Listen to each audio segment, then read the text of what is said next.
ubayeho ubabaye, ubayeho ukora byanga,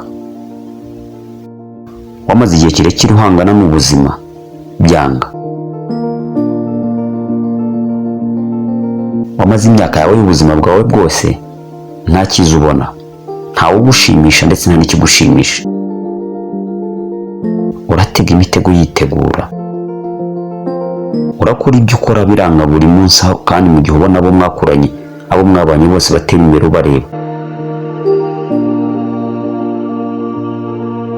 Aho wakuriye hari developa ariko wowe umusubira inyuma, abo mwakuranye abo mwabanye bose bagomba bagenda neza, abajya mu mahanga bagenda bagaruka bubaka, abo bose urabareba ariko wowe ubuzima ni ihurizo kuri wowe. Wirirwa wireba ukabona ufite inyatsi, yewe bamwe na bamwe bakanakubwira ko uzifite koko cyangwa se nawe wakwireba ukabona urazifite.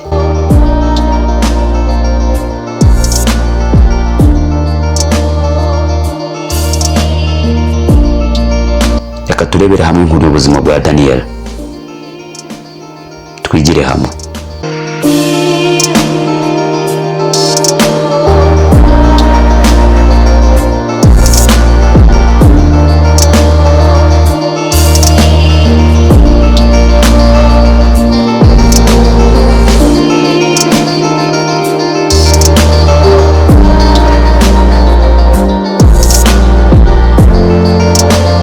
Reka nongere mfata umwanya ngushima wafata umwanya wawe wo kubana natwe kuri YouTube channel yacu Inkindi Drama.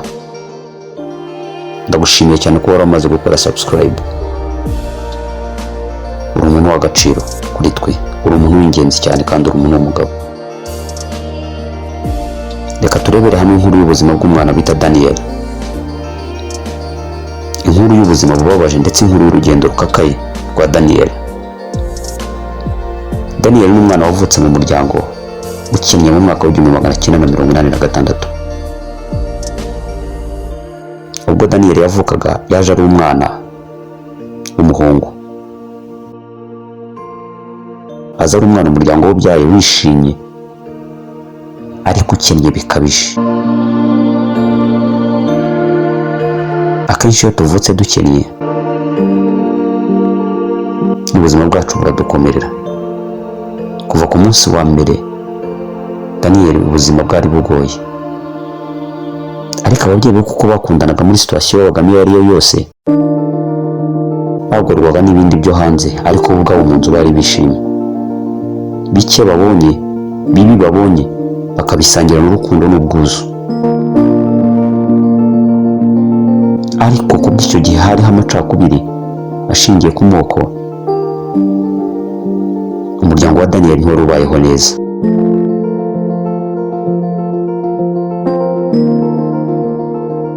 Bagirwaga nabo uko bwije uko bukeye, bagahora batotezwa. Ibyo bigatuma Daniel gukura yakuze nabi, akura ababyeyi be batotezwa, cyane cyane wari umubyeyi w'umugabo, kuko ariwe bashaka kugenda agasohokera urugo, niwe wagendaga agahura na byinshi bibabaje. Papa wa Daniel yakundaga kwicaza Daniel akamuganiriza ku by'ubuzima, akamubwira ati mwana wanjye, nubwo dukennye nk'abandi, ku isi hose abakene babaho n'abakire. Nta gitangaza kirimo kuba dukennye, nta n'igihambaye kirimo kuba waravutse dukennye. Twakora bigashoboka, ariko ikibabaje nuko tudafatwa kimwe n'abandi. Turi mu gihugu, turi abanyarwanda, ariko ntidufatwa kimwe n'abandi banyarwanda. Icyo nicyo cyonyine kibabaje. Umutekano wacu ntabwo wizewe. Ati rero mwana wanjye, ujye ugenda ariko umenye uko ugenda, umenye kubana n'abantu kandi ubane neza, ubane na buri umwe, kugira ngo ntuzashaka kukugirira nabi bijye bimutera ipfunwe kubera ko umwana ufite ikinyabupfura. Ati mwana wanjye, ntuzagire umuntu uwo ari we wese, yaba uruta yaba ukuruta, uzaca utamuhaye mwaramutse cyangwa umuhe mwiriwe mu gihe byaba ari ku manywa. Ati ni byiza kubana n'abantu abo ari bo bose kandi ntuzigere ugira umuntu usuzugura, yaba ukennye yaba ukize, cyane cyane ko icyitwa agasuzuguro kizi kuko dusuzugurwa ubibona. Dusuzugurwa ko dukennye,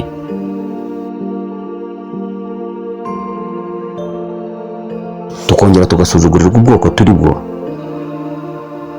kandi ari Imana ariko yaturemye ntacyo twigeze dutanga, ndetse nta n'ikosa twigeze dukora ngo tuvuge gutya.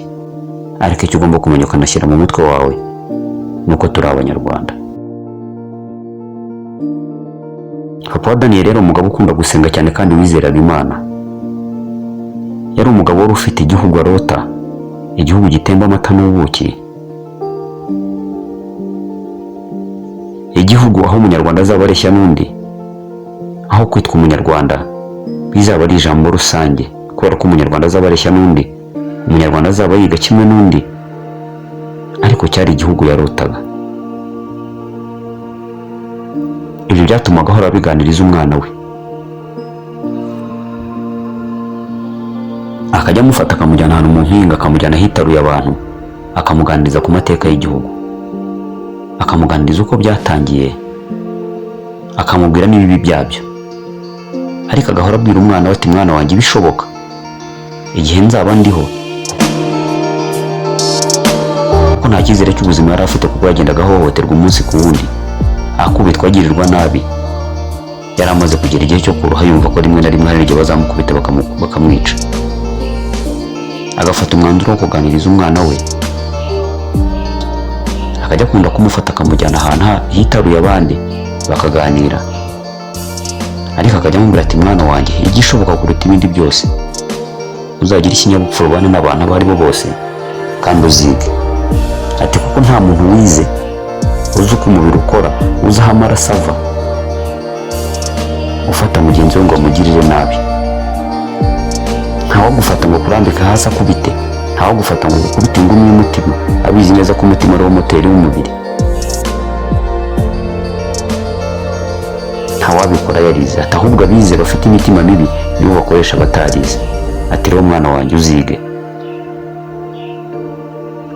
ndabizi neza ko igihugu ndota uzaba ukirimo.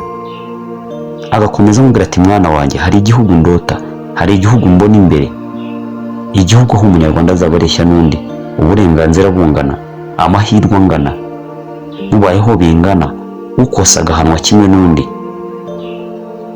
Atariko ikimbabaza nuko icyo gihugu nkibona imbere yanjye nkakibona nzaba ntakirimo. Atariko icyizere n'Imana nsenga ndabizi neza ko uzaba urimo. Ati rero uzige kugira ngo uzabashe kubaho kimwe n'abandi, ndetse uzanaterana imbere n'abandi uzi naho wavuye. Daniel yagiye akura atyo, akura ari umwana ubizi neza ko umuryango we ukennye, ariko yareba urukundo ruba mu rugo iwabo nubwo bari bakennye, ibyo bikamutera imbaraga zo kuba umuntu w'umugabo. Daniel yakoze imirimo yose ishoboka, atangira kugenda ayikora mu gihe yari akiri mutoya. Kubw'amahirwe make koko ya Daniel, yaje kwigira ijuru mu mwaka w'1994 itariki 8 z'ukwa 4. Daniel yaje kugira ibyago byo kubura umubyeyi w'umupapa.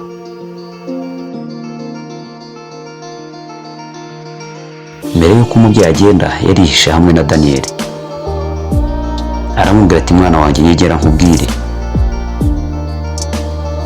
ibije byose sindi bubirokoke, ariko ku Imana nsenga ndabizi ko ari bubirokoke, ubutumwa ndabufite urabirokoka. Ati cya gihugu nakubwiye kiregereje, igihugu nakubwiye kiradusatiriye. Atariko amagambo ndi kukubwira niyo magambo yanjye yanyuma mwana wanjye, reka mbigusubiriremo, uzige,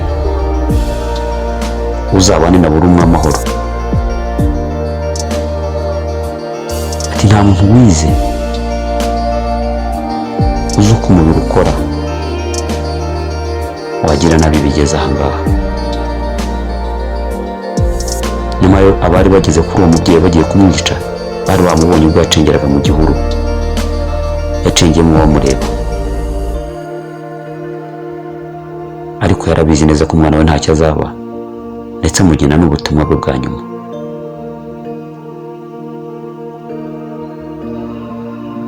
papa wa Daniel nyuma yo kubwira amagambo akomeye umwana we, abari bamubonye acengera mu gihuru baramuhamagaye baramwica.